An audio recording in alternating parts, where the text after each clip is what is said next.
সামনে উপস্থিত অতিথিবর্গ এবং শুভানুদ্যোগীগণ, আমরা সাধারণত অতিথিদেরকে ডেকে এনে এমন মনের ঝাল মিটায় অতিথিরা বিরক্ত হয়ে যায়। জননেতা ফখরুল ইসলাম আলমগীর বিরক্ত হবেন না, কারণ উনি এইসব বক্তৃতা বহুদিন ধরেই শুনতেছেন। প্রত্যেক বছর পূজার সময় উনি আসেন বা আমাদেরকে ডেকে নিয়ে যান। গুলশানে বা অন্যান্য জায়গায় যেসব অনুষ্ঠান হয়, বেগম খালেদা জিয়া যখন জীবিত ছিলেন সেই আমল থেকেই আপনারা অনেকেই সেখানে গেছেন। এইসব কথাই আমরা বলেছি, চর্বিত চর্বণ। হিজ এক্সেলেন্সি মিস্টার প্রণয় বর্মা আছেন এখানে। আমরা এই সময়টায় মাত্র এই সরকারের মেয়াদ 1.5 মাস পার হলো, একটা কঠিন সমস্যার মধ্যে পড়ে গেছি। আন্তর্জাতিকভাবে জানেন যে ট্রাম্প সাহেব ওখানে আক্রমণ করে ইরানকে, সারা বিশ্বব্যাপী একটা কি বলবো, এটা মানবতা বিরোধী অপরাধ তিনি একের পর এক করে যাচ্ছেন এবং তার প্রতিফলন আমাদের দেশেও কিন্তু লেগে আসে এবং সংকট এটা বাড়বে, খুব দ্রুত এটা শেষ হবে মনে হচ্ছে না। সুতরাং আমাদেরকে মানসিকভাবে প্রস্তুতি গ্রহণ করতে হবে যে এখন যে একটা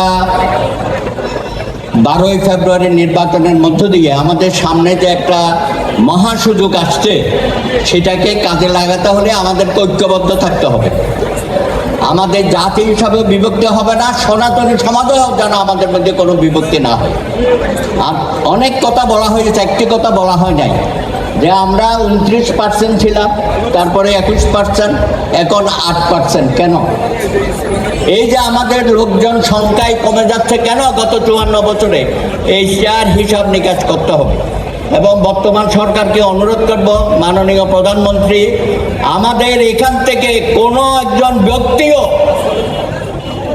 ভিন দেশে গিয়ে যেন প্রতিষ্ঠিত না হয়, স্থায়ীভাবে না যায়। তারা যাবে, বিভিন্ন দেশে যাবে, শুধু ভারতে না, সারা বিশ্বেই যাবে, যাচ্ছে। অন্যান্য সম্প্রদায়ের লোকজন যাচ্ছে না? ওই যে শেখ হাসিনা একবার বলেছিল এখানে দাঁড়িয়ে যে আপনাদের অনেকেই 2 পা, 1 পা নাকি এখানে, আরেক পা নাকি ভারতে। আর আমরা এখন যদি বলি শেখ হাসিনার 2 পাই ভারতে। সুতরাং এইসব উল্টাপাল্টা কথা বলে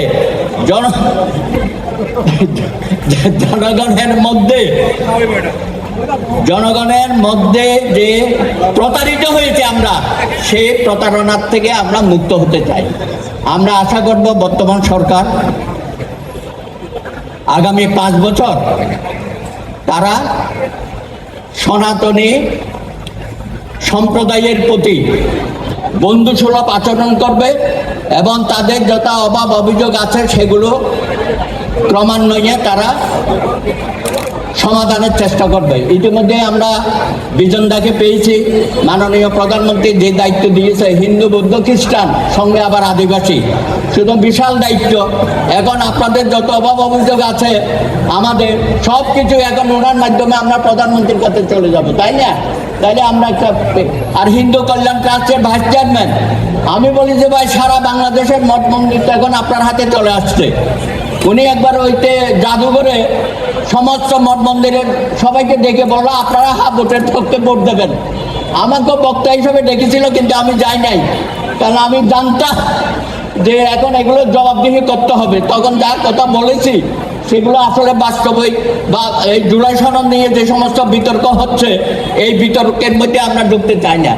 সুতরাং দেশের জন্য, দেশের স্বার্থে, জনগণের স্বার্থে এবং বর্তমান সরকার যাতে কর্মক্ষমতার মধ্য দিয়ে জনগণের পাশে থাকে এবং যে কোনো সমস্যার সমাধানে তারা আন্তরিকভাবে প্রচেষ্টা গ্রহণ করে। এবং ইতিমধ্যে আপনারা দেখেছেন আমাদের এখন যারা বিরোধী দল হয়েছে, জামাত ইসলামী, তাদের হুঙ্কার শুনেছেন। ইতিমধ্যে রাজপথে নানা রকম হুমকি টুমকি দিচ্ছে। বা এইসব হুমকি টুমকি দিয়েন না, 71 সনেও আপনারা দিয়েছেন। আপনাদের হুমকি টুমকির জবাব আমরা 71 সনে দিয়ে দিয়েছি। নতুন করে বাংলাদেশে বিভক্তি সৃষ্টি করার কোনো রাজনীতি আপনারা করবেন না। আমরা সনাতনী সমাজ এই সরকারকে সমর্থন দিয়েছি। আমাদের বিরুদ্ধে যে অপপ্রচার ছিল ভোট ব্যাংক, আমরা কোন দলের ভোট ব্যাংক না, লেজুর ভিত্তি করি না, দলদাসে পরিণত হতে চাই না। আমরা স্বাধীনভাবে বাংলাদেশের জনগণ সমান অধিকার নিয়ে মাথা উঁচু করে বাংলাদেশে বসবাস করতে চায়। আপনার